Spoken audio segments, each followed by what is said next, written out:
السلام عليكم ورحمة الله وبركاته. في هذا اليوم سندرس الدراسة للسنة الخامسة تحت الموضوع المأكولات. المأكولات في اللغة الملايوية بمعنى مakanan. أولا الرز أو الرزن. الرز بمعنى ناسي. المثال في الجملة آكل الرز. آكل الرز بمعنى saya makan nasi. Saya makan nasi. ثانيا الخبز. الخبز بمعنى روتي. المثال في الجملة آكل الخبز قبل الخروج.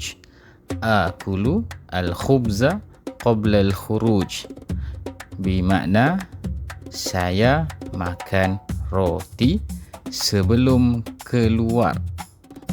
ثالثا الكعك.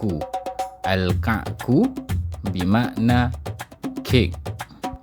المثال في الجملة أشتري الكعك من المخبز.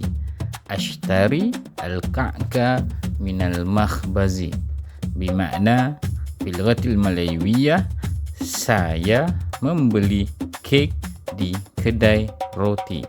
Saya membeli kek di kedai roti. وآخرا المكرونة. المكرونة أو مكرونة بمعنى مي. المثال في الجملة أنا أشتري المكرونة.